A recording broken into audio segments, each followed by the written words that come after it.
சிவா சிவாய போற்றியே நமச்சிவாய. தூக்குவார். அனைத்து ஜோதிட நண்பர்களுக்கும் வணக்கம். ஸ்ரீ காவேரி ஜோதிட சங்கம் சிறப்பாக 4வது மாத கருத்தரங்கை ரொம்ப சிறப்பாக நடத்திட்டு இருக்கோம். முடியும் தருவாயில் உள்ளது. ரொம்ப சிறப்பாக நடந்தேறி இருக்கிறது.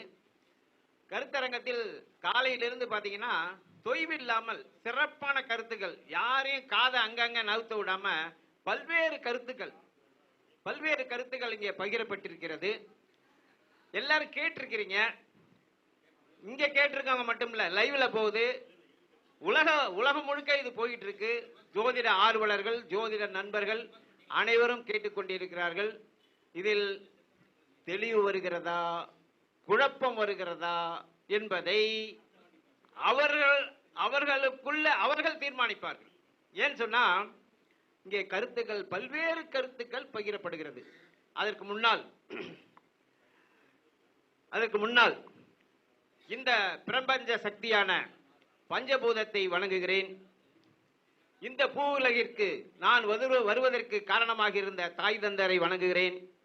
அதுபோல இதுகாரும் நான் கடந்து கொண்டிருக்கிற என்னுடைய குருநாதர் அனைவரையும் வணங்குகிறேன். நான் தற்போது விடாப்பிடியாக ரொம்ப திருப்தியா சந்தோஷமா இன்னைக்கு ஒரு முறையை, கேபி முறையை நான் கையாண்டு பலன் சொல்லி வெற்றி பெற்றிருக்கிறேன். வெற்றி பெற்று கொண்டு இருக்கிறேன். இனிமேலும் வெற்றி பெறுவேன். அதுல எந்த மாற்று கருத்துமே இல்லை. அந்த ஐயா அறிவழகன் ஐயா ரொம்ப பிரீஃபா கிளாஸ் எடுக்கிற மாதிரி உங்களுக்கு பவர் பாயிண்ட்ல போட்டு உங்களுக்கு போர்டுலயே சொன்னாங்க, காமிச்சாங்க. இதெல்லாம் சிறப்பா சொன்னாங்க கேபியை பத்தி. இதுக்கெல்லாம் வழி இல்லாத பொழுது இன்னைக்கு ப்ரொஜெக்டர் ஐயா விஜயகுமார் ப்ரொஜெக்ட் கொண்டு வந்தாரு. போர்டு ரெடி பண்ணியாச்சு. ப்ரொஜெக்டர்ல போட்டு சாப்ட்வேர் போட்டு போர்டுல எல்லாமே வந்தது. இது என்னால செய்ய முடியல. ஐயாவுக்கு தெரியும் ப்ரொஜெக்டர் போடணும்னு சொன்னேன். ஐயாவோட மீட்டிங் எல்லாம் போய் ப்ரொஜெக்டர் போடணும். அதை விஜயகுமார் அழகா பண்ணிட்டார். இது இல்லாத பொழுதும் இந்த முறையை எப்படி விளக்குவது அப்படிங்கும் போதுதான் என்ன யோசனை சும்மா வெறுங்கையில போய் என்ன பண்றதுன்னு போதுதான் நான் அந்த ப்ரொஜெக்டர் என்ன செய்யுமோ அதை நான் என்ன பண்ணிட்டேன், ரிப்போர்ட்டா எடுத்துட்டு வந்துட்டேன், படமா கொண்டு வந்துட்டேன் மக்களுக்கு. ஐயா பேசும்போது சொன்னாங்க, நீங்க கவனிச்சிருப்பீங்க, இது சாதாரண ஜோதிடம் இல்ல, சாப்ட்வேர் இல்ல, இது எம்ஆர்ஐ ஸ்கேன் அப்படிங்கிற வார்த்தையை அவங்க பயன்படுத்தினாங்க. நான் இந்த வார்த்தையை ஒரு 6 மாசமா 1 வருஷமா சொல்லிட்டு இருக்கேன். 6 மாசமா 1 வருஷமா ஐயாவுடைய மோகனூர் மீட்டிங்களா இருக்கட்டும், முசிறி மீட்டிங்களா இருக்கட்டும், கரூர் மீட்டிங்களா இருக்கட்டும், திருச்செங்கோடு எல்லா இடத்துலையும் இது சாதாரண ஒரு பேப்பர் கிடையாது, ஒரு மனிதனுடைய எம்ஆர்ஐ ஸ்கேன் அப்படின்னு நான் சொல்லிட்டு இருக்கேன். இதற்கும் ஒரு கேள்வி வந்தது. என்னன்னு ஐயா கொஞ்சம் பேசுறதெல்லாம் கொஞ்சம் பில்டப் பண்ணி பேசுறீங்க, ரைட் ஏத்துக்கலாம், ஆனா எம்ஆர்ஐ ஸ்கேன் சொல்றீங்க பாருங்க, அது ரொம்ப ஓவருங்க அப்படின்னு ஒரு நண்பர் பேசினாரு. அப்படிங்களா, எம்ஆர்ஐ ஸ்கேன் இல்லையா இது அப்படின்னா, அதெல்லாம் உடம்புக்கு தானே டாக்டர் எம்ஆர்ஐ ஸ்கேன் எல்லாம் எடுப்பாங்க. நீங்க என்ன ஐயா ஒரு பேப்பரை ஜோதிடம் பேப்பரை வச்சுக்கிட்டு இது எம்ஆர்ஐ ஸ்கேன்னா என்னங்க ஐயா, இதுக்குன்னு அளவு வேணாமா பில்டப்புக்கு அப்படின்னாரு. ஐயா நீங்க சொல்றது உண்மைதான். நான் கொஞ்சம் பில்டப் மேன் தான். ஏன் தெரியுமா? அதுக்கு நான் காரணம் இல்லைங்கய்யா, ஏன் ஜாதகம் காரணம். ஏன் என்று சொன்னால் என்னுடைய லக்ன சப்ளாட் பத்தி இங்க அதிகமா பேசினாங்க. ஒரு லக்ன சப்ளாட் குருவா இருந்தால் எப்படி இருப்பார், ராகுவாக எப்படி இருப்பார், சனியாக இருந்தால் எப்படி இருப்பார். 9 கிரகங்களும் ஒவ்வொரு கிரகத்துக்கும் ஒரு தன்மை இருக்கிறது. செவ்வாய் இருந்தா அவன் கோபக்காரனா இருப்பான். சொன்னாரா இல்லைங்களா அறிவழகன் சாரு? அப்போ எனக்கு ஒரு சப்ளாட் இருக்கும் தானே. என்னுடைய லக்ன சப்ளாட் யாரு தெரியுமா? என்னுடைய லக்ன சப்ளாட் ராகு சார். அப்ப அந்த ராகு என்ன பழிஞ்சு போயிருமா, அப்படியே நடுங்கி போயிருமா? என்ன செய்தின்னு கேட்டுட்டு போறதா ராகு. அந்த ராகு சப்ளாட் நானு. அது எங்க இருந்து வந்தது, அது பாரம்பரியம் என்ன தெரியணுமா இல்லையா? என்னுடைய லக்னம் தனுசு யாரு சார்? தனுசு யாரு? குரு. அப்ப குரு என்னுடைய லக்னமாக அமைந்திருக்கிறது. லக்ன புள்ளின்னு பேசுறீங்களே, அந்த லக்ன நட்சத்திரம் என்ன தெரியுமா? அந்த லக்ன நட்சத்திரம் எனக்கு மூலம் கேது. அப்ப குருவுடைய தன்மை என்னிடம் இருக்கும். அப்ப குருவுடைய தன்மைன்னா எல்லாரும் அரவணைச்சு போறது, அறிவு புகட்டுறது, அந்த தன்மை எல்லாம் என்னிடம் இருக்கும் தானே. அதுதான் என்னுடைய லக்னம். குரு வேலை செய்யும் தானே. அடுத்தது யாரு வருவா? கேது வரார். கேது யாருங்க? ஐயா ஞானக்காரகங்கய்யா. பிரபஞ்சத்துக்கு ஞானத்தை கொடுக்கக்கூடிய ஞானக்காரகன் என்னுடைய லக்ன நட்சத்திரம். அப்ப ஞானம் வருமா வராதா? நான் இப்படி பேசுறேன்னா ஏதோ எங்கேயோ பேசல. குரு என் பின்னாடி நிற்கிறார். என்னுடைய லக்னம் குரு, என்னுடைய நட்சத்திரம் கேது, ஞானத்தை தருகிறார். அதுக்கப்புறம் தான் வர்றாரு. யார் வரா? அந்த வீராவேசமான ஒரு ஆள் இருக்கானே, ராகு. அவர் என்னை பிடித்துக் கொண்டார். என்ன லக்ன சப்ளா ராகு. அப்ப நான் பேசுவேன்னா பேச மாட்டேன். அப்ப எல்லாரும் இவர் நடந்து உட்கார்ந்துக்கிறாரு கொஞ்சம் தூரம். அப்ப என்னை பேச வைப்பது என்ன? இந்த ஜோதிடம், இந்த ஜாதகம் யார்? ராகு. அப்ப ராகு மட்டும் பேசிடுவாரா சார்? அதுக்கு ரூல் சொல்லணும்ல சார் அப்படின்னா, இப்ப ரூல் பாருங்க. ரூலு என்னுடைய லக்ன சப்ளாட் ராகு. ராகுடைய சாரம் என்ன தெரியுமா? லக்ன சப்ளாட் ராகு நின்ற நட்சத்திரம் குரு. அப்போ ராகு யார் சாரம் வாங்குறாரு? குரு சாரம் வாங்குறார். அப்ப ராகு என்னவா மாறுறாரு? குருவாக மாறுவார். ராகு குருவாக மாறுவார். எவ்வளவு நாள் வரைக்கும்? 15 வயசு 16 வயசு வரைக்கும் லக்ன, அதாவது லக்ன சப்ளாடு நின்ற நட்சத்திரம் வேலை செய்யும், குரு வேலை செய்யும். அப்ப 15-16 வயசு வரைக்கும் நான் ரொம்ப அமைதியான ஆளு. ஏன்னா ராகு என்ன வாரிட்டாரு? குருசாரம் வாங்கினதால குரு மாதிரி பம்மி அவரு ஸ்டடினஸ்ல இருப்பார், கத்துக்குவார், பல்வேறு விஷயங்களை ஞானங்களை கற்றுக்கொண்டு இருப்பார். 15 வயசுக்கு மேல அது உபநட்சத்திரம் என்னவா மாறுதுன்னா, அந்த குருவுடைய உபநட்சத்திரம் திரும்ப ராகுவா வந்துடுறாரு. அப்ப ராகு நின்ற நட்சத்திரம் குரு, உபநட்சத்திரம் ராகு. உபநட்சத்திர ராகு வந்தவன இவர் இந்த சப்ளாடம் அந்த உபநட்சத்திரம் ஒன்னா ராகுவாக ஆகி நான் என்ன பண்றேன்? எவ்வளவு பவ்யமா இருந்தனோ, அமைதியா இருந்தனோ, அதெல்லாம் போய் நான் இப்ப எப்படி இருக்கிறேன்? ராகுவாக முழுமையாக இருக்கிறேன். அதனால் இப்படி பேசுகிறேன். ரைட்டுங்களா சார்? ஜோதிடம் மிக மிக மிக நுணுக்கமாக இருக்கிறது. நுணுக்கமாக இருக்கு. நுண்ணி அறிவுப்படுத்தவர்கள் தான் அதை ரொம்ப சிறப்பா பண்ண முடியும். ஏனோ தானே சொல்லி மேம்புள்ளு மேஞ்சா இங்க ஜோதிடத்துல நீங்க மண்ணக்கவ வேண்டியிருக்கும், அசிங்க அவமானம் பட வேண்டியிருக்கும். சாதாரண ஒரு ஆளு உங்களை கேவலப்படுத்தி விட்டு சென்று விடுவார்கள். அப்ப நீங்கள் அறிவை தேடி தேடி தேடி தேடி நுண்ணியத்தை போக வேண்டும். அப்படி போனதன் காரணத்தினால், தேடுதல் இருந்ததால் நான் ஒரு இடத்தில் நிற்கவில்லை. ஒரு இடத்துல நிக்கல. நான் ஏற்கனவே சொல்லியிருக்கேன், நான் ஒன்னும் ஜோதிடம் படிச்சு சம்பாதிக்கணும், ஜோதிடம் தெரிஞ்சின போல. ஜோதிடம் என்ன உண்மையா பொய்யா? இது நிலைத்து நிற்கிறது. மக்கள் மத்தியில் நிலைத்து ஆண்டாண்டுகளாக, பல்லாயிரம் ஆண்டுகளாக நிலைத்து நிற்கிறது இந்த ஜோதிடம். ஏன் நிற்கிறது? ஏன்? விஞ்ஞானம் முன்னேறிக்கிட்டே வந்துகிட்டு இருக்கு. இன்னைக்கு ஆர்டிபிஷியல் இன்டெலிஜென்ஸ் வரைக்கும் வந்தாச்சு. மனித மூளை செய்ய முடியாத வேலையை செய்யறதுக்கு மனிதனால் உருவாக்கப்பட்ட அந்த செயற்கை மூளை இன்னைக்கு செய்யற அளவுக்கு இன்னைக்கு விஞ்ஞானம் வளர்ந்து நிக்குது. நீ என்னதான் செயற்கை மூளை வச்சு, என்னதான் கம்ப்யூட்டர் வச்சாலும் என்ன ஒண்ணு நீ அசைக்க முடியாதுன்னு சொல்லி ஜோதிடம் நிக்கிறது. உண்மையா இல்லையா? அப்ப அப்படிப்பட்ட ஜோதிடம் ஏன் நிற்கிறது? எப்படி மக்களை பிடித்துக் கொண்டிருக்கிறது? கீழே உள்ளவரை மேல்மட்டம் வரை எல்லாரும் ஜோதிடத்தை பார்க்கிறானே, என்னதான் இருக்கு அப்படின்னு ஆராய்ச்சிக்காக அதை படிக்க சென்றேன். 1990 மதுரை காமராஜ் யூனிவர்சிட்டியில தொலைதூர கல்வியில டிப்ளமா அஸ்ட்ராலஜி நான் சேர்ந்தேன், படிச்சேன். நான் தேடுது நெகட்டிவ் கருத்துக்காக நான் தேடினேன்.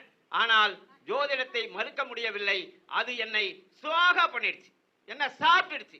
ஏன்னா தேட தேட தேட தேட உண்மைகள் தான் வருகிறதே ஒழிய ஒண்ணு கூட நெகட்டிவா இல்ல. ஒரு காலத்துல என்ன பண்ணிட்டேன்? நான் அடிபணிந்தேன், ஜோதிடத்திடம் மண்டியிட்டேன். இது உண்மை. இதை மறுத்து பேச முடியாது அங்கிற நிலைக்கு அதுக்கப்புறம் நான் சும்மா இல்லை. அதுக்கப்புறம் உண்மை என்று ஏற்றுக்கொண்ட பிறகு அதை நிலைநிறுத்த வேண்டும். எந்த ஜோதிடத்தை எதிர்த்து பேசினேனோ அது உண்மை என்று தெரிந்த பிறகு அதை நிலை கொள்ள வேண்டும், நிலைநிறுத்த வேண்டும். அது சம்பந்தமாக யார் என்ன கேள்வி கேட்டாலும் அதற்கு பதில் சொல்ல வேண்டும் என்பதற்காக பல்வேறு நூல்கள், கொஞ்சம் நஞ்ச நூல்கள் இல்லை, அவ்வளவு நூல்களையும் படித்துக் கொண்டே இருந்தேன். அவ்வளவும் எனக்கு உரமாக வந்தது. எனக்கு சக்தியை கூட்டியது. எந்த ரூல் நீங்க இந்த உலகத்தில் நடக்கும் அனைத்து சம்பவங்களை, எந்த சம்பவங்களை சொன்னாலும் அதற்கு ரூல் ஜோதிடத்தில் இருக்கிறதுங்கயா. நீங்க எந்த சம்பவம்னாலும் சொல்லுங்க, எப்படியாப்பட்ட சம்பவம்னாலும் சொல்லுங்க, அத்தனை சம்பவங்களுக்கும் ஜோதிடத்தில் ரூல் உள்ளது. நமக்கு வேணா படிக்காம இருக்கலாம், நம்ம எதுவும் படிக்காம இருக்கலாம். ஏன் ஒருத்தன் திருடுகிறான், ரூல் இருக்கு. ஏன் ஒருத்தன் கொலை செய்யறான், ரூல் இருக்கு. ஏன் ஒருத்தன் கொலை செய்யப்படுகிறான், ரூல் இருக்கு. ஒருத்தன் எப்படி இறப்பான், துர்மரணமா நார்மலான மரணமா, அந்த மரணம் கத்தியால் குத்தப்பட்டு இறப்பானா, கத்தி குத்தி வயிற்றுல விழுமா, கழுத்துல விழுமா, தொண்டை அறுபடுமா, ரூல் இருக்கு. என்னையா வேணும் உங்களுக்கு ரூலு? அத்தனை ரூல் இருக்கு. அது மட்டுமா, பாம்பு கடிக்குமா, நாய் கடிக்குமா, பூச்சி கடிக்குமா, பூரான் கடிக்குமா, மரத்துல இருந்து விழுவானா, ஆத்துல முடுக்கி சாவானா, ரூல் இருக்கு. சாதாரண காலத்துல இருக்கு, எடுத்து படிங்க. அந்த ஒரு புத்தகம் போதும், அத்தனை ரூல் அங்க இருக்குது. இல்லாத ரூலே கிடையாதுங்க.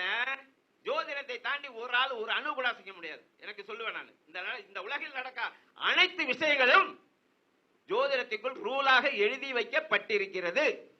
இதெல்லாம் படிச்சு உள்ள போன அமைதி ஆயிட்டேன். என்னிடம் யாரும் ஜோதிடத்தை மறுத்து பேசி என்னை யாரும் ஜெயிக்க முடியாது. ஏன்னா அவ்வளவு விஷயம் உள்ள வச்சிருக்கிறேன். எந்த ரூல் எப்படி வந்தாலும் அடிப்பேன். அத்தனை ரூலும் என்கிட்ட இருக்கு. இன்னும் சொல்ல போனா மிக பிரமாண்ட விஷயங்கள்லாம் கூட இருக்கு. இன்னைக்கு கல்கத்தாவில் ஒரு டாக்டர் வன்கொடுமைக்கு ஆளாக்கப்பட்டார். என்ன வன்கொடுமை? பாலியல் பலாத்காரம், கூட்டு பலாத்காரம். ஒரு ஆளு பலாத்காரம் பண்ணல, பல பேர் பலாத்காரம். அந்த பெண் இறக்கப்பட்டார். அந்த டாக்டர், பயிற்சி டாக்டர். ரூல் இருக்கு சார். எல்லாம் இருக்கு, புத்தகத்துல இருக்குது. இன்னும் பல சொல்ல முடியாத, இந்த இடத்துல ஓபன் பண்ண முடியாத சில ரூலும் இருக்கிறது. அது அந்த பொது வழியில் சொல்லுவதற்கு அதை அவ்வளவு நல்லா இருக்காது. அப்படிப்பட்ட ரூலும் இங்கே எழுதப்பட்டிருக்கிறது. அப்படிதான் நான் இன்னைக்கு ஜோதிடம் நிக்கிறேன்னு சொன்னா அவ்வளவு விஷயத்தையும் படிச்சுட்டு தான் உட்கார்ந்துருக்கேன். இப்படி படித்துக் கொண்டிருந்தேன். பாரம்பரியத்தில் 25 வருடம் பயணம் பண்ணினேன். ஆனால் ஜோதிடம் பார்ப்பதற்கு சிரமப்பட்டேன். ஜோதிடத்தை பார்க்க முடியல. ஏன்னா இன்னைக்கு காலையில இந்த பேசுனதை நீங்க உட்கார்ந்து கேட்டிருப்பீங்க. நீங்க ஐயாலாம் காலையில கேட்டிருக்கிறாங்க. பலன் எடுப்பது அவ்வளவு ஜோதிடத்துல அவ்வளவு ஈஸியான வேலை கிடையாது. படிச்சிடலாம். என்கிட்ட வாங்க, ஒரே நாள்ல உங்களை ஜோதிடம் எழுத வச்சிருவேன். கணக்கு சொல்லி கொடுக்கறது எனக்கு ஈஸி. கணக்கு சொல்லி கொடுக்கறது ஈஸி. ஏன்னா நான் கணக்குலயே அப்பவே 100க்கு 100 மார்க் வாங்குவேன் கணக்குல. அப்படி கணக்குனா எனக்கு அவ்வளவு பிரியம். ஒரே நாள்ல உங்களை ஒரு ஜோதிடம் எழுதி வச்சிருப்பேன். கணக்கு போட்டு ஆதி அந்த பரமன் ஆகிப்பட்டு ஜாதகம் கட்டம் போட்டு கையில கொடுத்துருவேன். சொல்ல முடியும், வைக்க முடியும். ஆனால் பலன் சொல்ல வைக்க முடியாது. பலன் சொல்றது அவ்வளவு ஈஸி இல்ல. நண்பர்களுக்கு, இந்த துறையில் இருக்கிறவர்களுக்கு நிறைய தெரியும். ஏன்னா அவ்வளவு விதிகள், ஆட்சி, உச்சம், நீசம், பார்வைகள். அந்த காலையில இந்த பேசினது பாத்தீங்கன்னா எத்தனை பேருக்கு புரிஞ்சதுன்னு எனக்கு தெரியல. நம்ம அதை பத்தி எல்லாம் விமர்சனம் பண்ணக்கூடாது. அவ்வளவு விதிகளை வச்சுக்கிட்டு அதனால தடுமாறுகிறார்கள் ஜோதிடர்கள். ஜோதிடம் பார்க்கிறாங்க, ஜோதிடர்கள் தடுமாறுகிறார்கள். அவர்கள் தடுமாறுகிறதால் அவரிடம் வருகின்ற வாடிக்கையாளரும் தடுமாறுகிறார், தலைமோகி போகிறார்கள். அது மட்டுமல்ல, இந்த ஜாதகம் பார்க்கிறவங்க திருப்தி வர்றதால, சார் ஒரு டாக்டரை போய் பார்க்க போறோம், நோய் தீர்ந்துருச்சுன்னா ரைட்டு, மாத்திரை கொடுக்குறாரு, மருந்து ரைட், ஓகே. இல்லைன்னா என்ன செய்வாங்க? இன்னொரு டாக்டரை பார்ப்பாங்க. சார் அவர்கிட்ட போனோம் சார், ஒன்றும் சரியில்லை சார், இன்னொரு. இப்படி எப்படி டாக்டரை மாத்தி நோய்க்கு மருந்து தேடி அலைகிறார்களோ, அதே போல இன்றைக்கு மக்கள் ஜோதிடர்களை மாற்றி பலன் தேடி அலைந்து கொண்டு இருக்கிறார்கள். யாராவது ஒருத்தர் சரியான பலனை சரியா சொல்லிட்டாருன்னா அடுத்த ஜோசியத்தை போவார் அவரு தேடி போக மாட்டாரு சார். சாகிற வரைக்கும் உங்களை கிட்ட தான் வருவாரு. போனையா இது வரைக்கும் எத்தனையோ பேரை பார்த்தேன், போன சரியான பலனை சொன்னாரு, இன்னுமே கடைசி காலம் வரைக்கும் அவரு தான் எனக்கு ஜோதிடர். நிப்பாரா நிக்க மாட்டாரா? இன்னைக்கு அலையிறாங்களா இல்லையா மக்கள்? பாவங்க, பாவம். அவங்களுக்கு ஜோதிடருக்கு அடிப்படை விஷயங்கள் ஒன்றும் தெரியல. சாதாரண மக்களுக்கு என்ன தெரியும்? அப்ப இது மாதிரி நம்ம மேடையில பேசுறத வச்சுக்கிட்டு உடனே ஆட்சி பெட்ரோல், உச்சம் பெட்ரோல், இது இங்க பார்த்தால் அது நீ சொல்லும் போது உடனே அவன் என்ன பண்றான்? யூடியூப்ல பாத்துக்கிட்டே அவன் நோட்டை திருப்புறான்.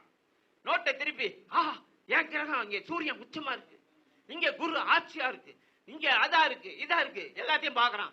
அப்பெல்லாம் எனக்கு எப்படி இருக்கணும்? சூப்பரா ஆயிருவேன். அங்க பிச்சை எடுக்கிற மாதிரி இருக்கான்.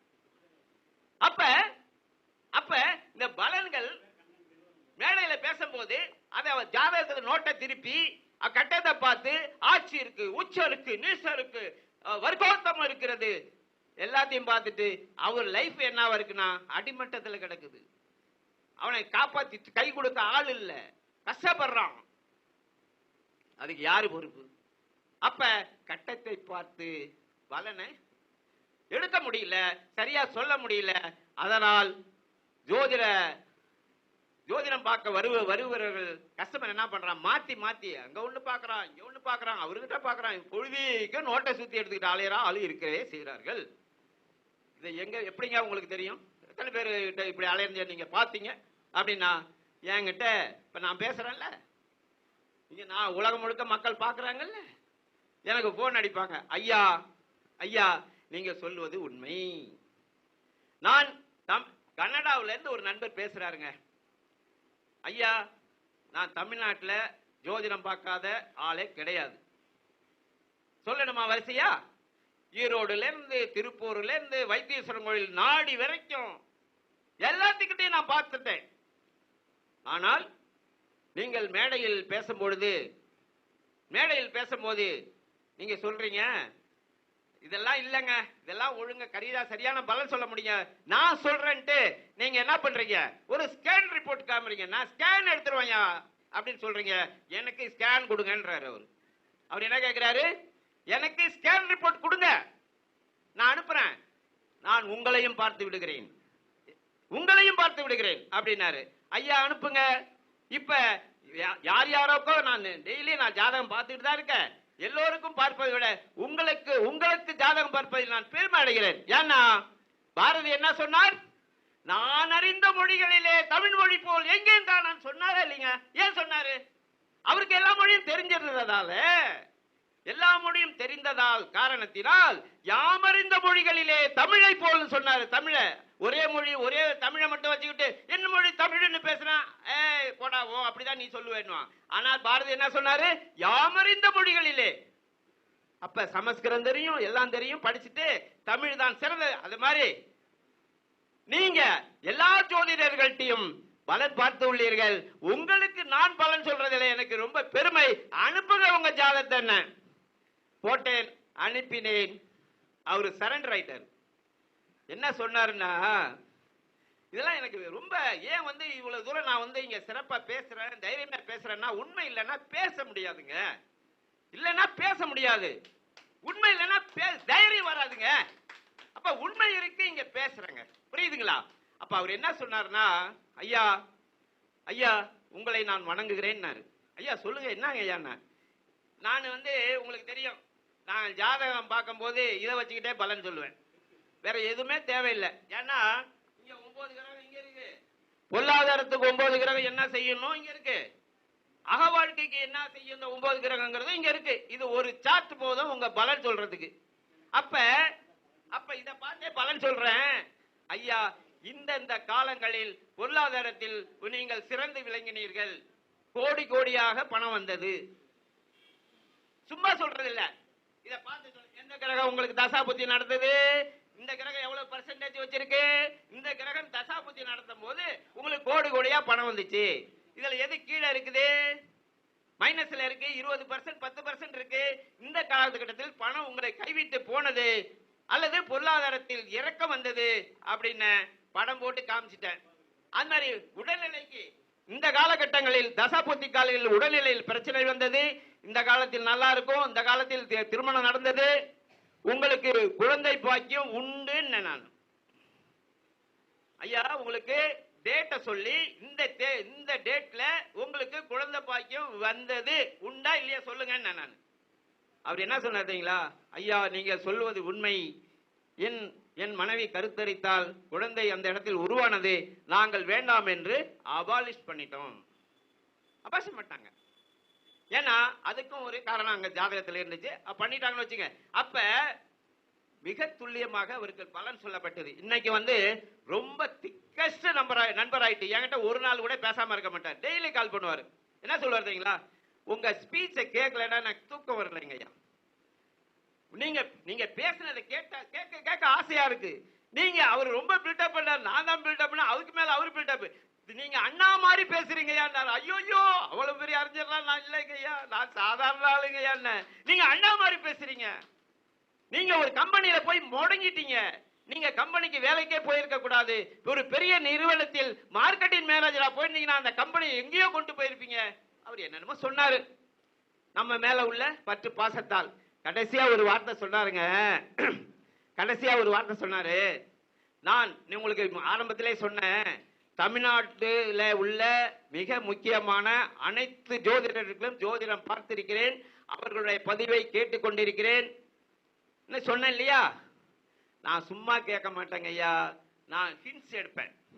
எவ்வளவு நோட்ல எழுதி வைப்பேன், எந்த ஜோதிடம் என்ன ரூல்ஸ் சொல்றான்னு எழுதுனேன். அந்த எழுதிய பேப்பர்லாம் இன்னைக்கு வெயிட் போட்டோம்னா ஒரு 4 கிலோ 5 கிலோ தேரும். அந்த அளவுக்கு நான் ஹிண்ட்ஸ் எடுத்து வச்சிருக்கேன். அவ்வளவு எழுதியிருக்காரு அவரு, எடுத்து வச்சிருக்கேன். ஆனால் உங்கள் பேச்சை கேட்ட விட்ட பிறகு, நீங்கள் இந்த முறையை பலன் சொல்லிய பிறகு அந்த பேப்பர் எல்லாம் குப்பையாக மாறிடுச்சு. அது குப்பையா மாறிடுச்சு, எதுக்கும் பயன்படாது, நான் வெயிட்டுக்கு போட போறேன்ட்டார். என்ன வேலை செஞ்சிருக்கு பாத்தீங்களா நம்ம ஸ்கேன் ரிப்போர்ட். இதை புரிந்து கொள்ளாமல் நான் ஏன் பேசுறேன்னா, இன்னைக்கு பலன் சொல்றதுக்கு ரொம்ப கஷ்டப்படுறாங்க ஜோதிடர்கள். அவங்களும் கஷ்டப்பட்டு வர்றவங்களும் கஷ்டப்படுறாங்க. நான் என்ன சொல்றேன், வாங்கங்க படிங்க. என்ன ஒண்ணு ஒரு ஜோதிடர் சொல்றாரு, ஐயா இவ்வளவு கஷ்டப்பட்டு பலன் சொல்றீங்க, ரொம்ப ஈஸியா இருக்குங்க அப்படின்னா, நீ சொல்லிட்டு போயிருவ, லேப்டாப் வாங்கும்ப, சாப்ட்வேர் வாங்கும்ப, லேப்டாப் ஒரு 30,000 ரூபாய், சாப்ட்வேர் 15,000 50,000 எனக்கு இன்வெஸ்ட் பண்ண சொல்றியா? நான் ஒரே ஒரு பேப்பர் வச்சு பலன் சொல்லிட்டு போறேன் போ. எங்க போய் போட்டுறது? ஒரு அட்வான்ஸ் நிலைமை, ஒரு அட்வான்ஸ் விஷயம் இந்த உலகத்தில் வருது என்றால் நம்ம ஏற்றுக்கொண்டு அதை அடாப்ட் பண்ண பார்க்கணும். இன்னைக்கு அம்மிக்கல், நான் தான் சொல்லுவேன், அம்மிக்கல் ஆட்டுக்கல் எந்த வீட்டுல இருக்குது? உங்க பேரம்பேத்திக்கிட்ட போய் அம்மிக்கல் ஆட்டுக்கல், என்னது அம்மிக்கல்ல ஆட்டுக்கல்ல அப்படிமா சொல்றானா இல்லையா? யார் வீட்ல அம்மிக்கல் யூஸ் பண்றோமா, ஆட்டுக்கல் யூஸ் பண்றோமா? கட்ட வண்டி எங்கே போச்சு? அதெல்லாம் ஒரு காலத்துக்கு நமக்கு வாழ்வாதாரமாக இருந்த விஷயம் தானே. கட்ட வண்டி, ஆட்டுக்கல், அம்மிக்கல், திருவை, இதெல்லாம் நமக்கு வாழ்க்கைக்கு முக்கியமான விஷயம் தானே. இன்னைக்கு அம்மிக்கல் இல்ல, ஆட்டுக்கல் இல்ல, மாட்டு வண்டி இல்ல, திருவை இல்ல, எல்லாம் போச்சு. Mixie, grind, fridge, washing machine, தோல் துறை அத்தனையும் இன்னைக்கு வீட்டுக்குள்ள இருக்கு. நாம் மாறிவிட்டோமா இல்லையா? அப்ப வீட்டு உபயோகத்திற்கு எல்லாத்தையும் மாத்திக்குவோம். வாழ்க்கை பிரச்சனையை சொல்கிற ஒரு விஷயம், வாழ்க்கையை தீர்மானிக்கிற விஷயம், வாழ்க்கைக்கு மூலாதாரமான விஷயம் ஜோதிடம். இதுக்கு ஒரு சாப்ட்வேர் வந்திருக்கு, இத படிங்க, இத தெரிஞ்சுங்க. ஒரு அட்வான்ஸ் விஷயம். KS கிருஷ்ணமூர்த்தி ஒரு மகான், ஒரு திருப்புமுனையை தமிழ்நாட்டிலேயே உலகத்திற்கு ஏற்படுத்திட்டு போயிருக்கார் KS கிருஷ்ணமூர்த்தி அவர்கள். அவர்கள் வழி வந்த பாஸ்கரன், தேவராஜ் சார் அதை பின்பற்றி இன்னைக்கு சிறப்பான ஒரு சாப்ட்வேர் வரைக்கும் உருவாக்கி கொடுத்திருக்காங்க. இதை வைத்து சாதாரண நல்ல மாதிரியான பலன் எடுங்களேன், கஷ்டப்படாம பலன் எடுங்களேன். ஒரு ஜாதகம் வருது, கல்யாணம் ஆகுமா 2 நிமிஷம் போதுங்க. 2 நிமிஷம் சாப்ட்வேர்ல date of birth, time, birth place போட்டீங்கன்னா 2 நிமிஷத்துல இந்த ஜாதகம் கல்யாணம் ஆகுமா ஆகாதா? இவன் கல்யாணம் ஆயிருந்தா டைவர்ஸ் ஆயிருக்கும், இவனுக்கு குழந்தை கிடையாது, என்ன வேணும், வேலை கிடைச்சதா கிடைக்கலையா, இவனுக்கு பொருளாதாரத்தில் உயர்மானா உயர மாட்டானா, 2 நிமிஷத்துல பலன் சொல்லுவேன். நான் என்ன பண்றேன், நான் ஒண்ணுமே இல்ல, சாப்ட்வேருக்கு சொல்றது காமிக்கிறத நான் படிச்ச விஷயத்தை, தேவராஜ் ஐயா சொல்லி கொடுத்த விஷயத்தை ஐயா சொன்னாங்க, புத்தகம் புத்தகம் வேத புத்தகம் என்று, கொடுப்பனையும் தசாபுத்தியும். அந்த புத்தகம் நமக்கு பின்னாடி இருக்கு. ஐயா சொன்ன விஷயங்கள் மூளைக்குள்ள இருக்கு. அவருக்கு கொடுத்த சாப்ட்வேர் படம் போட்டு காமிக்குது. இந்த படத்தை பார்த்து பலன் சொல்றதுல என்ன கஷ்டம்? ஈஸியா சொல்லிடலாம். பொருத்தம், அழகான பொருத்தம் பார்க்கலாம். சரி சார், இன்னைக்கு சென்னையில இருந்து ஒரு நண்பர் வந்தாரு. சார், எனக்கு நிறைய நண்பர்கள் வராங்க, ஜாதகம் பார்த்தா அவருக்கு ரொம்ப பிடிச்சிருச்சு சார். இது மாதிரி யாரும் ஜாதகம் பார்க்கல இது வரைக்கும். அவரும் வந்து சென்னையில உள்ள பையன், வசதியான பையன், ஃபீல்டில் இருக்கான், சினி ஃபீல்டில் டச்சில் இருக்கான். ஜாதகம் பார்த்தோன்னே அவனுக்கு ரொம்ப பிடிச்சி போச்சு. சார், இவ்வளவு துல்லியமாக சொல்கிறீங்க, அவ்வளவு உண்மையாக இருக்குது. ரைட் சார், எனக்கு ரொம்ப சந்தோஷம், உங்களுக்கு பிடிச்சி போச்சு. எனக்கு வந்து நான் நிறைய நண்பர்களோட தொடர்பில் இருக்கேன். யாரை வந்து க்ளோஸில் வச்சுக்கலாம், யாரை வச்சுக்க கூடாது, நீங்கள் சொல்ல முடியுமா? இது என்ன சிம்பிளான விஷயம். குடியா ஜாதகத்தை என்ன போட்டேன், ஃபர்ஸ்ட் ஒரு ஜாதகம் போட்டேன். இவன் ஜாதகத்தை இவன் பார்த்தீங்கன்னா அங்கே வரான்னு வச்சுக்க, நீங்க ஓடிடு, இப்போ இந்த பக்கம் திரும்பி ஓடிடு. அவன் முகத்தில் முடிஞ்சாலே உனக்கு நெகட்டிவ் தான் நடக்கும். நீ கார்ல கீர்ல கூட்டி போயிட்ட, உன் உயிருக்கு உத்தரவாதம் இல்லை. அவ்வளவு மோசமான ஜாதகம். 12 பாவத்துல 8 இருக்கு சார். லக்ன பாவத்தில இருந்து 12 பாவத்தையும் 8 இருக்கிறது. கிரகங்களும் அப்படி இருக்கிறது. அவனுக்கு 8 இல்லாம ஒரு கிரகம் இல்ல, 12 பாவத்துல 8 இருக்கு.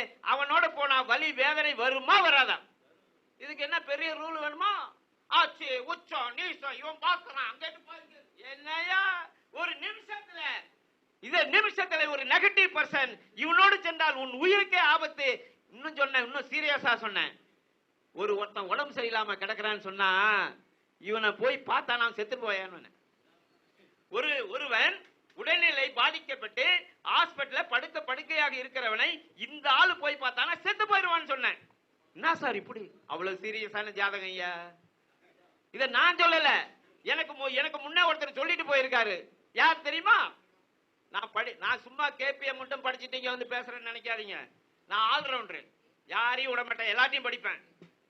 பாரதி எப்படி சொன்னா அதை சொன்னல, அது மாதிரி எல்லாத்தையும் படிப்பேன். அப்பதான் நம்மளுக்கு எந்த இடத்துல இருக்குன்னு தெரியும். அப்ப நமக்கு தெரியும் நெல்லை வசந்தன், மறைந்த நெல்லை வசந்தன் மிகப்பெரிய ஜோதிட ஜாம்பவான். அவர் ஜாதகத்தை பார்த்திருக்கீங்களா? நெல்லை வசந்தன் அது ஒரு இறைநிலையோட இணைந்த ஜாதகம். சார், ஜோதிடத்தை நான் நம்புறதுக்கு காரணம் இதுவும் ஒரு காரணம். இன்னைக்கு இருக்கிற எத்தனையோ நீங்க விஐபி வேர்ல்டு அளவுல எடுத்துக்கங்க, இந்திய அளவுல எடுத்துக்கங்க, யார வேணாலும் எடுத்துக்கங்க, அவன் ஜாதகம் வலுவில்லாமல் அவர் விஐபி ஆக முடியாது. அதான் ஜாதகம் சொல்லுது. அப்ப நெல்லை வசந்தன் சொல்றாரு, அவர் புத்தகத்தை படிக்கும் போது, ஒருவர் ஹாஸ்பிட்டல்ல இருக்கிறாரு, அவர் சொல்லி அனுப்புறாரு, இவனை மட்டும் அங்க போய் அவன் அந்த பார்க்க வேணான்னு சொல்லிடுன்றாரு. அவர் நண்பர்கள் அந்த உடம்பு சரியில்லாம படுத்திருக்காரு, அவர் நண்பர்களை ஒருவரை சொல்லி அவன் எதுவும் போய் அந்த ஆளை பார்த்துட்டு போறான். அவன் பார்த்தானா செத்து போயிடுவான். யார் சொல்றாரு? நெல்லை வசந்தன் சொல்றாரு. என்ன நடந்ததுன்னா, அவங்க வேற ஒரு விஷயத்தாக ஹஸ்பண்ட் ஒய்ஃப் அந்த ஹாஸ்பிட்டலுக்கு போக, அங்க போனவன அவர் ஃப்ரெண்டு ஹாஸ்பிட்டல் ஐசியூல படுத்திருக்காரு சொல்ல, இவ்வளவு தூரம் வந்துட்டோம், ஆர்வ கோளாறுல அவரு போய் என்ன பண்றாரு? அவரு போய் பார்க்கிறார், அங்க ஹாஸ்பிட்டல் ஐசியூல இருந்து இறந்து விடுகிறார். புரியுதுங்களா சார்? நான் போய் என்ன சொன்னேன் கொஞ்ச நேரத்துக்கு முன்னாடி, ஒருவன் உடல்நிலை சரியில்லாம இருந்தால் அவனை போய் இவன் பார்த்தான்னா அவன் செத்து போயிருவான், இவன் அந்த பக்கம் விடாதையா, அவ்வளவு மோசமான ஜாதகம் அப்படின்னு சொன்னேன். ஐயா அவன் என்ன சொல்றான்? சார், ஒரு நாள் அவனை கார்ல கூட்டு போனோம் சார், என் காரு ரிப்பேரா போய் அதை சரி பண்றது 15 நாள் ஆச்சுங்கிறான். அப்ப எந்த அளவுக்கு வந்து இந்த ஜோதிடம் துல்லியம் காமிக்கிறது. அதுக்கப்புறம் ஒரு 4-5 ஜாதகம் இவங்க எல்லாம் எங்களோட தொடர்புல இருக்கான்னு சொல்லி, இவனை வச்சுக்க இவனை உற்றாத கையில உயிர் காப்பான் தோழங்க இவன் தான், இவனை வச்சுக்க கூட அப்படின்னு சொல்ல முடியுது. அப்ப அந்த அளவுக்கு துல்லியம் இருக்கிறது. யாரு உன்னோட வச்சுக்கணும், யாரை வச்சுக்க கூடாது, யார நோயை தீப்பான், யார உனக்கு அழிவை ஏற்படுத்துவான், என்ன சார் வேணும் உங்களுக்கு? என்ன வேணும்? அத்தனையும் இங்க இருக்கு. எல்லாம் இந்த ஸ்கேன் ரிப்போர்ட்ல இருக்குது. உங்க ஜாதகத்தை கொடுத்தீங்கன்னா ஸ்கேன் ரிப்போர்ட் எடுத்துருவோம். அதனாலதான் துல்லியமாக சொல்ல முடிகிறது. நீங்க 34 வயசு, 35 வயசு, 30 வயசு கல்யாணம் ஆகல ரைட்டு. ஏன் கல்யாணம் ஆகல சொல்லணுமா இல்லையா? படத்தை காமிச்சு சொல்லணும். படத்தை காமிச்சு, நான் படத்தை காமிச்சு தான் சொல்லுவேன். தெரிஞ்சுக்கிட்டுமே அவங்க படத்தை காமிச்சு சொன்னதுல என்ன நடந்ததுன்னா, நான் 2 வருடங்களுக்கு முன்னே ரெண்டு வருஷம் ஆச்சு அவங்களுக்கு ஜாதகம் பார்த்து. அவங்க குடும்பத்துக்கே ஜாதகம் போட்டலாம். பெங்களூர்ல இருந்து ஒரு அம்மா, அவங்க பார்த்தாங்க, ஹஸ்பண்ட் பார்த்தாங்க, பையன் பொண்ணு எல்லாத்துக்கும் பார்த்தாங்க, மருமகள் வரைக்கும் ஜாதகம் பார்த்தாச்சு, கொடுத்துருக்கேன். அவங்களுக்கு எப்படி காமிச்சேன்? படத்தை போட்டு தான் விலைக்கு காமிச்சேன். அந்த படத்தை காமிச்சு, அம்மா எப்படி இருக்கு பாருங்க, இந்த காலத்துல கல்யாணம் நடக்கும், இந்த காலத்துல பிரச்சனையா இருக்கும் அப்படின்லாம் காமிச்சேன். அந்த அம்மா என்ன பண்ணாங்கன்னா நல்லா உள்வாங்கிட்டாங்க இந்த ஜாதகத்தை. அவங்க ஜாதகம் ஒன்றும் படிக்கவே இல்லை, பேசிக்கா தெரியும், அந்த கிரகங்களை தெரியும், அந்த இதெல்லாம் தெரியும், அவ்வளவுதான். அவங்க ஒன்றும் ஜாதகம் படிக்கல. அவங்க இதை உள் வாங்கி 2 நாளைக்கு முன்னாடியே அவங்க ஃபோன் பண்ணாங்க. ஐயா அப்படின்னு. ஐயம்மா சொல்லுங்கம்மா, நல்லா இருக்கீங்களா? ரொம்ப நாள் ஆச்சு பேசி. ஆமாங்க ஐயா, நீங்க என் பொண்ணுக்கு ஜாதகம் போட்டு சார்ஜ் அனுப்பினீங்கல்ல? ஆமாங்கம்மா சொல்லுங்க, உங்க நம்பர் சொல்லுங்க அப்படின்னா. நம்பர் அடிச்சா நமக்கு வந்துடும் சாஃப்ட்வேர்ல. எடுத்துட்டேன். ஐயா, இப்ப சுக்கிர தசை நடக்கிறது, அடுத்து சூரிய தசை வரப்போகுது. சூரியன் அக வாழ்க்கைக்கு 15% இருக்குது, புற வாழ்க்கைக்கு 5% இருக்கு. புரியுதுங்களா ஐயா? யார் கேட்கறது? யாரு? என்னோட கஸ்டமர். அவங்க இருந்து இந்த ஜாதக சார்ட்டை வச்சுக்கிட்டு அவங்க கேட்கறாங்க, ஐயா நீங்க கொடுத்த சார்ட்ல சுக்கிர தசை நடக்குது, முடிகிற ஸ்டேஜ்ல இருக்கு, 2029ல சுக்கிர தசை முடியுது, இன்னும் 5 வருஷம், என்ன 4 வருஷம் தான் இருக்கு. அடுத்து சூரிய தசை எப்படி இருக்கும்னு நான் எதுக்கும் பாப்போம், ஐயா கொடுத்ததை சொன்னாரு அப்படின்னு எடுத்து பாக்குறேன். அது அக வாழ்க்கைக்கு 15%, புற வாழ்க்கைக்கு 5%. என் பொண்ணு இப்பவே என்னவா இருக்கிறாங்க? பிரிந்து இருக்கிறார்கள். கணவன் மனைவி பிரிஞ்சுதான் இருக்கிறாங்க.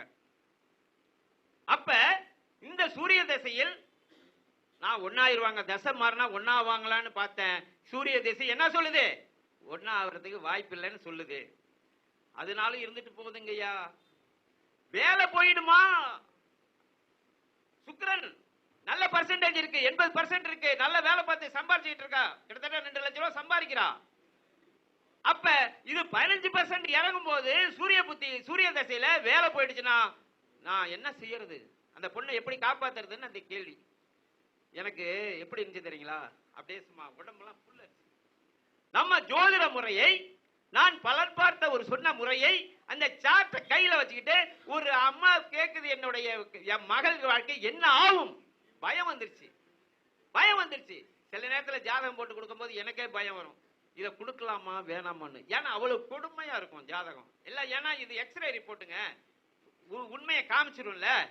அப்ப அந்த அம்மாவுக்கு என்ன சொன்னேன், அம்மா இன்னும் வந்து உங்களுக்கு 4 வருஷம் கையில இருக்குது.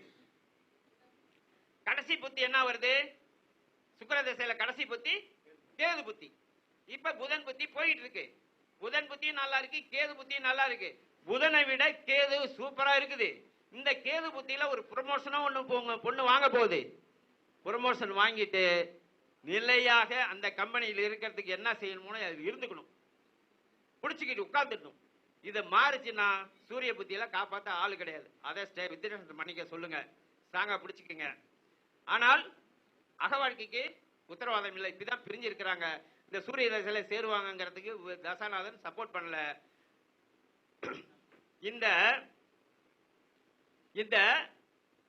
கேது புத்தி பொருளாதாரத்துக்கும் நல்லா இருக்கு, அக வாழ்க்கைக்கும் நல்லா இருக்கு. சுக்கிர தசையில இந்த கடைசி புத்தியான கேது புத்தி அக வாழ்க்கைக்கும் சிறப்பு, புற வாழ்க்கைக்கும் சிறப்பா இருக்கு. இந்த கேது புத்தியில மாப்பிள்ளை ஜாதகம் உண்மையிலே சிறப்பா இருக்கு, அது நல்லா இருக்கு. நான் சொல்லிட்டேன், உன் பொண்ணு தான் பிரச்சனை உடைய, பையன் பிரச்சனை இல்லம்மா. நீங்க தேவையில்லாம டார்ச்சர் பண்ணி அந்த பையன் போயிட்டான். போனதும் நல்லதுதான். ஏன் சார் நல்லதுன்றீங்க? பிரிஞ்சு போறது நல்லதா அப்படின்னுச்சு. இல்லம்மா, அவன் பிரிந்து போனதால் அவன் உயிரோடு இருக்கிறான், அவன் இங்க இருந்தா அவன் இறந்து விடுவான்னு சொன்னேன். சார் ஐயா என்ன சொல்றீங்க? அவனுடைய 7ஆம் பாவம் சந்திரன் சப்ளாடு இன்று நடக்கிற தசாபுத்தி அவனுக்கு 4, 8, 12 காமிக்குது. அவன் உயிருக்கு ஆபத்து இருக்குமா? அவன் ஜாதகம் பலமா இருந்ததால் அவன் தப்பி சென்று விட்டான். என்ன ஆளை விடு, நான் போறேன்ட்டு அவன் பாண்டிச்சேரி போயிட்டான், நீ பெங்களூர்ல இருக்க, அவன் உயிரோடு இருக்கான். அவன் இந்த பொண்ணோட இருக்கணும், இங்கே இருக்கணும், இழுத்து பிடிச்சி வச்சுன்னு அவன் தற்கொலை பண்ணிக்குவான். அப்ப நல்லதுதான் நடந்திருக்க பொழுதே கெட்டது நடக்கவில்லை. அதனால கவலைப்படாத. அவன் கேது புத்தியில ஒன்னா சேருவதற்கு வாய்ப்பு இருக்கு. சேர்ந்து வந்துருவான். வந்தான்னா மிகப்பெரிய விஷயம். இன்னொன்னு இதோட என்னன்னா, கூட கூட ஒரு குழந்தை இருக்கு, பொண்ணு. அந்த குழந்தைக்காது குடுமா கல்யாணம் பண்ணி குழந்தை வந்துருச்சுன்னா அதுவும் பேசும்ல, அந்த ஜாதகம் பேசும்ல. அந்த ஜாதகத்தை வாங்கினா அந்த ஜாதகம் ஒரு கோடீஸ்வரி யோகம் உள்ள ஜாதகம், வலுத்து இருக்கு, ரொம்ப சூப்பரா 2/10 நல்ல சூப்பரா இருக்கு. இந்த பொண்ணு எங்க இருக்கோ அது அந்த வீடு கோடீஸ்வர யோகம் பெற்ற வீடாக மாறும். இந்த பொண்ணு அங்க அப்பா கூட போயிடுச்சுன்னா அந்த வீடு தான் வளரும். இங்க உனக்கு அந்த அதிர்ஷ்டம் போயிடும். இந்த பொண்ணு உங்ககிட்ட தானே இருக்கு, நீ கவலையப்படாத, சூரிய திசைய இந்த பொண்ணு காப்பாத்திடும். சூரிய திசை உனக்கு நெகட்டிவா வந்தாலும் உன் நீ பெற்ற குழந்தை கோடீஸ்வர யோகம் பெற்றதால் இந்த குழந்தை உன்னை கஷ்டப்பட விடாது. ஏன்னா அது கோடீஸ்வராக வாழ வேண்டும். அப்ப வாழணும்னா உனக்கு இந்த பொண்ணு உன்னை காப்பாத்தும், தைரியமாருன்னு சொல்லியிருக்கேன். இதெல்லாம் எப்படி சொல்ல முடியுது? இங்க ஆட்சி, உச்சம், நீசம், பார்வை, அது லோட்டு லோசிக்காதெல்லாம் தேடி கண்டுபிடிச்சு மண்டை குழம்பினா பலன் அடிச்சா டக்கு டக்குன்னு சொல்லணும் சார். எந்த கேள்வியை கேளுங்க, நீங்க ஜாதகம் பார்க்கும் போது, என்னிடம் ஜாதகம் பார்க்கும் போது எந்த கேள்வி வேணாலும் கேளுங்க, அத்தனை கேள்விக்கு அடுத்த செகண்ட்ல பதில், கேட்ட அடுத்த நிமிஷம் பதில். ஏன் இங்க 12 பாவங்கள் தான் பேசும், 12 பாவத்தை தான் கிராஃப் வச்சிருக்கேன் சார். ஒருத்தனுக்கு மாமனார் வீட்டுல இருந்து உதவி கிடைக்குமா? என்ன பண்ணுவீங்க? அதை போட்டு தோண்டு துருவி அதை கிடைக்கணும்னு சொல்றதுக்குள்ள மண்டை காஞ்சி போயிடும். இங்க ஒண்ணுமே இல்ல. 3ஆம் பாவம் இரட்டைப்படை பாவங்கள் தொடர்பு கொண்டு வலுவாக இருந்தால் அவனுக்கு மாமா வீட்டுல காசு வரணும்னு சொல்லுங்களேங்க. ஏன் சொல்லக்கூடாது சார்? 3ஆம் பாவம் மாமனார் வீடு தானே, அதுல எதுவும் மாற்று கருத்து இருக்கான்? நான் தப்பா சொல்லிட்டேன். 7 மாமனார் வீடு. ஏன்னா 7ஆம் இடத்துக்கு 10ஆம் இடம், 9ஆம் இடம். 7ஆம் இடம் மனைவி, மனைவிக்கு 9ஆம் இடம் அப்பா, மனைவியோட அப்பா தானே மாமனாரு. அப்ப 3ஆம் இடம் வலுத்து இருந்தா மாமனார் உனக்கு ஹெல்ப் பண்ணுவார்னு சொல்லுற என்ன தப்பு? 10ஆம் பாவம் வலுவாயிடுச்சு. 3ஆம் பாவம் வலு இல்ல, ஒற்றைப்படை பாவங்கள் வந்து காசு இல்ல. 10ஆம் பாவம் இரட்டைப்படை பாவம் வலுவா இருக்கு. மாமனார்ட்ட ஒண்ணு சரக்கு இல்லையா, மாமியார்கிட்ட விஷயம் இருக்கு.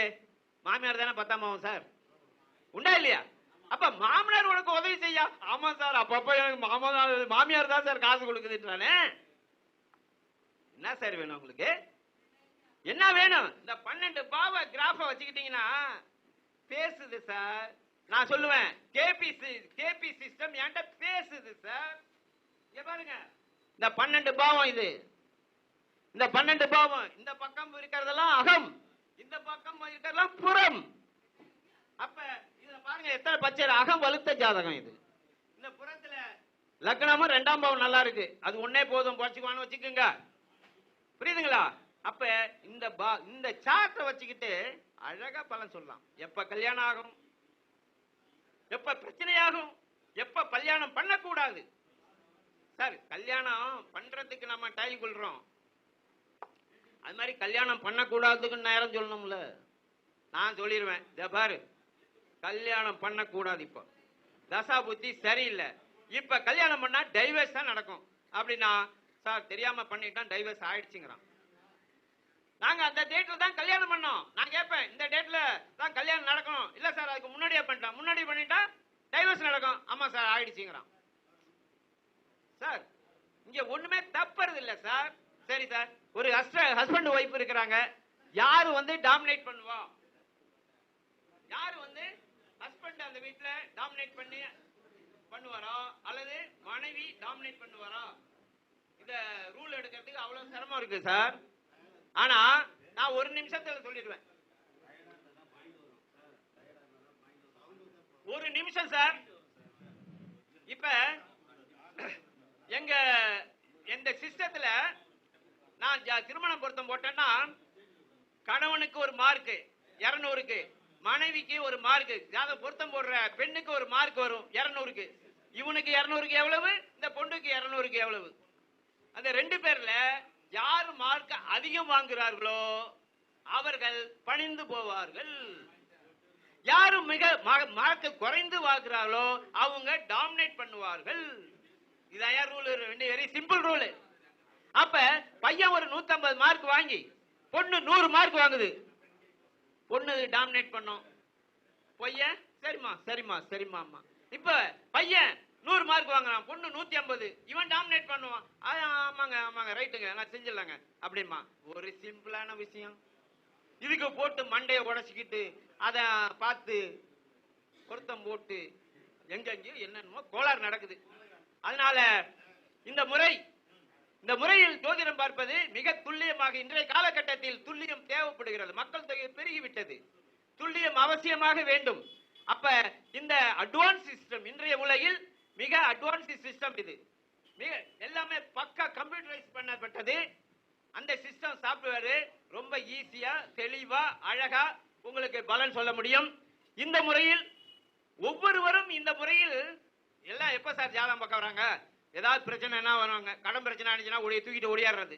கல்யாணத்தை பொண்ணுக்கு வயசானோன்னா தூக்கிட்டு ஓடியாருது. ஐயோ ஐயா எம்எஸ்சி முடிக்க போதுங்க, 21 வயசு ஆயிடுச்சுங்க, கல்யாணம் பண்ணுங்க. இப்பயே ஒரு 23 24 ஆயிடுச்சுங்க, கல்யாணம் பண்ணுங்க. ஏன் அதுக்கு முன்னாடி ஜாதகம் பார்த்தா வேணாம்னு சொல்லுத? வருமுன் காப்பது தானே அறிவு. யாரு சொன்னா? ஔவையார் என்ன சொல்லியிருக்காங்க? வருமுன் காப்பது தான் அறிவாளி சொன்னாங்களா இல்லையா? அட முட்டாளா இருக்கீங்களே, வருமுன் காக்காமல் 20 வயசு 30 வயசுல ஜாதகத்தை தூக்கிட்டு ஒரியாரியே. குழந்தைக்கு பாரியா ஜாதகம், இவன் எப்படி படிப்பானா படிக்க மாட்டானா, என்ன பதவி அடைவா, என்ன படிப்பான், எங்க போவான்னு, என்ன நோய் வரும், பிறந்த அன்னைக்கு பார்க்க வேண்டும் ஜாதகம். அதற்கு எங்களிடம் வழிவிருக்கிறது.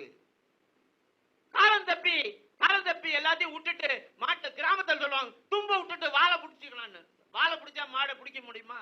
தும்புங்கிறது கயிறு, கைத்த விட்டுட்டு வாழை பிடிக்கிறது. எல்லாம் இன்னைக்கு ஜோதிடத்துல வாழை பிடிச்சிக்கிட்டு இழுத்துக்கிட்டு நிக்கிறான். அப்போ எங்களிடம் நீங்க data birth time birth place அனுப்பி வையுங்கள்.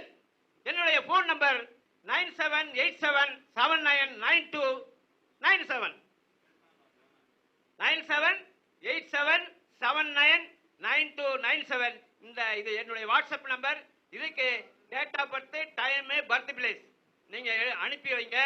கூடுதலாக உங்களுடைய கல்வியும் சேர்த்து அனுப்புங்கள். ஐயா எதுக்குங்க கல்வியை கேட்குறீங்க? அது எனக்கு அவசியம் தேவைப்படுதுங்க. நீங்க எதையாவது ஒரு நேரத்தை போட்டு அனுப்பிவிட்டு எனக்கு ஜாதகம் தப்பா போட்டீங்கன்னா நான் என்ன பண்றது? உன் ஜாதகம் நீ அனுப்புற நேரம் சரியா தவறா என்பதை சரி பண்ணுவதற்கு எனக்கு உன் கல்வி வேணும். ஒரே ஒரு விஷயம் நீங்க கேளுங்க. திருப்பூர்ல இருந்து ஒரு நண்பர் இது மாதிரி சொன்னதுக்கு அப்புறம் எனக்கு ஜாதகத்தை போட்டு எனக்கும் என் பொண்ணுக்கும் ஜாதகம் போட்டு கொடுங்கன்னாரு. நான் ஜாதகம் போட்டு அனுப்பிட்டேங்கய்யா. நான் ஒரு பைசா எல்லாம் தரல, ஃப்ரீயாவே போட்டு கொடுத்துட்டேன். நான் போட்டுட்டு விட்டுட்டேன். 2 மாசம் ஆச்சு. நேத்து அவரு எனக்கு போன் பண்ணாரு. போன் பண்ணி, ஐயா நீங்க எனக்கு ஜாதகம் எல்லாம் போட்டு கொடுத்தீங்க, நீங்க சிறப்பு, நீங்க வாழ்க, குடும்பம் வாழ்க, உங்க பரம்பரை வாழ்க எல்லாம் சொல்லிட்டு சொன்னாரு. ஐயா எனக்கு அந்த ஜாதகத்தை கொஞ்சம் பார்த்து சொல்லுங்க அப்படின்னாரு. என்ன சொல்லணுங்கிறதையும் எனக்கு சொல்றாரு. நான் ஒரு சொத்து இருக்கு எனக்கு, இதை கேட்டாலும் கேட்பாரு அவரு, கேட்கட்டும். நான் என்ன இல்லாத விஷயத்த சொல்றேன், இன்னும் அவருக்கு ஜாதகம் பார்க்கல. எனக்கு சொத்தெல்லாம் இருக்குங்கய்யா. சொத்தெல்லாம் எனக்கு எவ்வளவு இருக்கு? 30 கோடிக்கெல்லாம் சொத்து இருக்கு. ஆனா எனக்கு கையில காசு இல்ல, வருமானம் இல்ல, கடன் வாங்கி தான் செலவு பண்றேன். இந்த சொத்தை வித்தாதான் ஒரு 30 சென்ட்னாலும் வித்தன்னா என் கல்யாணம் பண்ணிடலாம், செலவு காசு வரும். அது விற்க முடியுமா விற்க முடியாதான்னு எனக்கு பார்த்து சொல்லுங்கன்னு சொன்னார். அப்ப சொல்லும் போதே பார்த்துக்கு சொல்லுங்கன்னு சொல்றாரு. முன்னாடியே நான் ஃப்ரீயா ஜாதகம் போட்டு கொடுத்து அனுப்பிட்டேன். இப்ப ஜாதக பலனுக்கு அவர் கேட்கிறாரு. ஆனா என்ன வரல? மனசு வரல, பணம் கொடுக்க மனசு வரல. இப்பயே எனக்கு ஜாதகம், அந்த ஜாதகத்தை நான் பார்க்கல. ஏன்னா ஃப்ரீ ஜாதகத்தை விட்டு அனுப்பிட்டேன். அன்னைக்கு இருந்த பிஸியில அந்த ஜாதகத்தை என்னன்னு பார்க்கல. நான் அவசியம் இல்லை. ஆனா அவரு இப்பவும் எனக்கு ஒரு சிம்பிளா, ஐயா என்கிட்ட காசு இல்லைங்க, இப்ப ஒரு 500 ரூபா 300 ரூபா ஏதோ போடுறேங்க, எனக்கு ஒரு பலன் சொல்லியிருந்தா ஓகே ரைட், ஏதோ அவரால் முடிஞ்ச செஞ்சிருக்காரு பலன் சொல்லியிருப்பான். அவர் என்ன சொல்றாரு? இப்பவும் காசு கொடுக்க மனம் இல்லை. அப்பவே எனக்கு அவரு ஜாதகம் எனக்கு உள்ள வந்துருச்சு. சார் எனக்கு ஜாதகத்தை பார்த்து தான் பலன் சொல்ல அவசியம் இல்லை, ஜாதகத்தை பார்க்காமையும் பலன் சொல்லுவேன். அது என்ன ஐயா? அது ஜாதகத்தை பார்க்காமையும் பலன் சொல்லுவீங்களா? ஆமாங்க ஐயா. ஒரு மனிதன் அவனுடைய செயல்பாடுகள், அவனுடைய உருவம், அதுதானே அவனுக்கு பின்புலமாக இருந்து அவனுடைய ஜாதகம் இயக்குகிறது. ஐயா உண்டா இல்லையா? ஒரு மனிதனை அவனுடைய ஜாதகம் தானே அவனுடைய செயல்பாட்டை தீர்மானிக்கிறது. இப்ப இந்த பேசின ஒரு நபர் காசை இழப்பதற்கு தயாராக இல்லை. ஒரு ஜோதிடருக்கு பலன் கேட்பதற்கு, ஒரு பலனை கேட்பதற்கு, ஒரு ஜாதகத்துக்கு காசு கொடுக்கறதுக்கு தயாராக இல்லை, இழப்பதற்கு தயாரா இல்லை. அப்ப 4ஆம் பாவம், ஐயா பாருங்க ரூட்ட பிடிக்கிறாரு பாருங்க, அதுதாங்க கேபி. அவர் என்ன சொல்றாரு? 4ஆம் பாவம் ஸ்ட்ராங்கா இருக்குது, வாங்கி வாங்கி சேர்த்துக்கிட்டே இருக்கிறது, அதுதான் 4ஆம் பாவம். அப்ப இவன் எப்படி சொத்தை விற்பான்? விற்க மாட்டான்ல, விற்க முடியாது இல்ல. இதுதானே ஜாதகம். ஒரே ஆர்வம் ஆயிடுச்சு, இது உண்மையானு பார்க்கணும்ட்டு உடனே ஜாதகத்தை போட்ட லேப்டாப்ல, ஏற்கனவே போட்டது தானே, அந்த நம்பரை அனுப்பியிருந்தா திருப்பி பாக்குறேன். லக்ன பாவம் 4 8 10, 4ஆம் பாவம் 4 8 10, எல்லாமே 4 8 10. இப்ப நடக்கிற தசா புத்தி 4 8 10, புத்தி வந்து 2. அவன் சொத்து விற்பானா வாங்குவானா? சொத்தை வாங்குறதுக்கு தான் அந்த ஜாதகம் பேசுத ஒழிய சொத்தை விற்பதற்கு பேசவில்லை. விற்க முடியல. அதனாலதான் அவன் எனக்கு 500 ரூபாய் கொடுக்கறதுக்கு 200 ரூபாய் கொடுக்கறது யோசிச்சு இறுக்கி பிடிக்கிறான். பார்த்தேன் ஜாதகத்தை எனக்கு காமிச்சிருச்சு இல்ல. இங்க போன் அடிச்சேன், ஐயா ஐயா சொல்லுங்க ஐயா சொல்லுங்க என்னாரு. உங்ககிட்ட காசு இருக்கா இல்லையா? எனக்கு கோவம் என்ன தெரியுமா, என்ன நினைச்ச நீ, அவ்வளவு கேவலமா போயிட்டோமா ஜோதிடரு? உங்ககிட்ட காசு இருக்கா இல்லையான்னு கேட்டேன் முத வேலை. ஐயா ஐயா ஐயா இருக்கா இல்லையா சொல்லு. என்ன? ஐயா நான் வந்து கஷ்டப்படுறேன். நீ தான் சொன்ன 30 கோடி சொத்து வச்சிருக்கேன்னு. எவ்வளவு கடன் வச்சிருக்க, எவ்வளவு சொத்து இருக்கு? அப்ப சொத்து கடன் சொத்தை விட அதிகமா இருக்கா குறைஞ்சிருக்கா? இல்லங்க ஐயா. இத பாருங்க, காசு இல்லைன்னு சொல்லாதீங்க. அடுத்த கேள்வி, நீ சாப்பிடுறியா இல்லையா? அடுத்த கேள்வி தாங்க. எனக்கு என்ன தயவு தாட்சணை வேண்டி கிடக்கு? சாப்பிடுறியா இல்லையா, சோறு திங்கிறியா இல்லையான்னு கேட்டேன். அடுத்த கேள்வி, சோறு திங்கிறல, டெய்லி சோறு திங்காமையா உயிர் வாழ்ற? அப்ப சோறு திங்கிறதுக்கு காசு இருக்கு, என்கிட்ட ஜாதகம் பாருங்க காசு இல்லையா, வையா போனேன் பலன் சொல்ல முடியாது. ஏன்னா இல்லாத நான் வந்து சார், நான் எப்படின்னா 1 ரூபாய் கூட வாங்காமல் பலன் சொல்லுகிற ஆள் நான். சில பேர் வருவாங்கல்ல, இந்த ஸ்பீச்சை கேட்டுட்டு எவ்வளவு பேர் கஷ்டப்படுறவங்க இருக்காங்களா சார், அவங்க காலில் பண்ணுவாங்க, ஐயா எனக்கு வேலை கிடைக்கலைங்க, ரொம்ப கஷ்டப்படுறேங்க ஐயா, எனக்கு கொஞ்சம் ஜாதகத்தை பார்த்து சொல்லுங்க ஐயா அப்படிம்பாங்க. நான் சொல்லுவேன், அனுப்பு ஜாதகத்தை அனுப்புன்றேன். ஏன்னா ஜாதகத்தை அனுப்பி அதை பார்த்த உடனே அவன் கஷ்டப்படுறான்னா இல்லைன்னு தெரிஞ்சு போயிருமா இல்லையா? அதை கூட சரியா பார்க்காத என்ன ஜோதிடரா இருக்க முடியும்? நீ ஜாதகத்தை அனுப்பியா, நீ கஷ்டப்படுறியா இல்லையா, என்ன செய்யற நான் சொல்றேன், நான் முடிவு பண்றேன், அனுப்பு ஜாதகத்தை. ஆனா போட்ட பண்ண பார்த்தா எனக்கு அவனுக்கு ஒரு 500 ரூபாய் அனுப்பி விடலாமான்னு தோணும். அந்த ஜாதகத்தை போட்ட உடனேங்கய்யா அவனுக்கு நம்ம 500 ரூபாய் அனுப்பி விட்டுருமா? அவ்வளவு மோசமான கஷ்ட நிலையில இருப்பான். அவனுக்கு உடனடியா பலனை சொல்லி அதை பண்ணு இதை பண்ணு இப்படி பண்ணு, யாராவது காசு உள்ளவனோட ஃப்ரெண்டோட யாராவது இருக்கான பண்ண காலில் விடுங்க, அவனோட சேர்ந்துக்க. என்ன பண்ண முடியும்? நம்மகிட்ட காசு இல்ல, ஐயாட்ட காசு இருந்தா அவரோட சேர்ந்துக்கிட்டா தான் டீ காப்பி வாங்கி கொடுப்பாரு, சோறு வாங்கி கொடுப்பாரு. அது மாதிரி ஐடியாலாம் இப்படி கொடுப்பேன். அப்ப 1 ரூபா கூட வாங்காமல் ஜோதிடம் பார்ப்பவன் நான். 10 ரூபாய்க்கு ஜோதிடம் பார்த்துருக்கேன் சார். நான் என்ன சொல்ல தெரியுங்களா, ஐயா உங்களுடைய கஷ்டத்தை இந்த ஜாதகம் சொல்லுது, நான் உங்கள்கிட்ட காசு கேட்கல, ஆனா குருக்கு ஒரு காணிக்கை கொடுக்கணும். கோயிலுக்கு போனா 10 ரூபா போடலாம், 100 ரூபா போடலாம், 500 ரூபா போடலாம், 1000 ரூபா போடலாம், 1 ரூபாயும் போடலாம். ஏதாவது 1 ரூபா போடுவீங்கல்ல, நான் 1 ரூபா கொடுங்கன்னு கேட்கறதுக்கு மேல ஒரு 10 ரூபா இருந்தா எனக்கு போட்டு விடுங்க, இது எனக்கு இந்த ஜோதிடம் பார்ப்பதுக்கு நான் சொல்ற பலன் பலிக்க வேண்டும், ஒரு காணிக்கையா கொடுங்க. 1 ரூபா சார், 1 ரூபா நான் வாங்கியிருக்கேன் சார். ஆனா இவங்கிட்ட என்ன சொன்னேன், உனக்கு ஜாதகம் பார்க்க முடியாதுன்னு சொல்லிட்டேன். ஏன்னா கோடீஸ்வரன் சார், காசு வச்சிருக்கான் சார். ஆனா அடுத்த நிமிடம் என்ன ஆனது, நான் போன் பேசிட்டு முடியாது, உனக்கு ஜாதகம் பழக மாட்டேன், காசு கொடுத்தா பாப்பேன், எனக்கு அக்கௌண்ட்டுக்கு 1000 ரூபாய் விழுது. 1000 ரூபாய் காசு வந்துச்சு சார். அடுத்த நிமிஷம் நான் பார்க்கணும்னா அப்படியே ஜாதகம் பார்த்துடலாம், ஒன்ன வச்சுக்கிறேன், நீ உனக்கு இப்ப ஜாதகம் பார்க்க மாட்டேன் அப்படின்ட்டு மெசேஜ் போட்டேன். நாளைக்கு எனக்கு மீட்டிங் இருக்கு, நாளைக்கு மீட்டிங் இருக்கு, நாளைக்கும் பேச மாட்டேன். அடுத்த நாள் 12ஆம் தேதி என்னுடைய திருமண நாள், நாளைக்கு அக்டோபர் 12. இதுல ஒரு விஷயம் இருக்குது. நான் இப்படி வீராவசனம் பண்றேன்னு யாரும் நினைச்சுக்காதீங்க, நான் மோசமான ஆளு. நீ கல்யாணம் என்ன தேதியில எதுல பண்ணிருக்க? திருமணம் என்ன சார் மாசம் இது? புரட்டாசி மாதத்துல கல்யாணம் பண்ணுவாங்களா? கல்யாணம் புரட்டாசி மாதத்துல கல்யாணம் பண்ண ஆளு திமிரு. அப்பை சாமி கிடையாது, பூதம் கிடையாது, அது கிடையாது, இது கிடையாது என்று நாத்திகம் பேசி கம்யூனிசவாதி வைச்சேன் திருமணத்தை புரட்டாசி மாதத்துல ஒரு ஞாயிற்றுக்கிழமை. அதனால இன்னைக்கு கோயிலுக்கு போய் அர்ச்சனை கொடுக்க உடனே இது மாதிரி கல்யாண நாள்னா ஐயர் இப்படி பாப்பாரு மேலுங்காடு, எவன் உனக்கு கல்யாண நாள் குடிச்சு கொடுத்தான் அப்படிம்பார். நான் சொன்னேன், நானே குறித்தேன் அப்படிம்பேன். சரி எப்படியே போங்க வாக்கிய பூஜை. அப்படி இருந்தவன் அதனால இந்த ஜோதிடம், இந்த முறை ரொம்ப சிறப்பான முறை, துல்லியமான முறை. அதாவது ஜோதிடம் கத்துக்கிறவங்க, ஜோதிடம் பார்த்துக்கிட்டு இருக்கவங்களுக்கும் ஒரு சொல்றேன், வாங்க இந்த முறையை கத்துக்கிட்டு அழகா டென்ஷன் இல்லாம சந்தோஷமா வர்றவங்களுக்கு நீங்களும் நல்லா சொல்லுங்க, உங்களுக்கு பேரு கிடைக்கும். வர்றவங்களுக்கும் நல்ல வழிகாட்டுதல் கொடுக்க முடியுங்கிறதுக்கு தான் இந்த அளவுக்கு உண்மையை பேசுறதால வேகமா பேசுறேன். மீண்டும் ஒரு முறை சிறப்பாக உங்களிடம் பல்வேறு கருத்துக்களை பேசுகிறேன் என்று சொல்லி இத்துடன் என்னுடைய உரையை முடித்துக் கொள்கிறேன். ஏற்கனவே போன் நம்பர் சொல்லிட்டேன்னு நினைக்கிறேன்.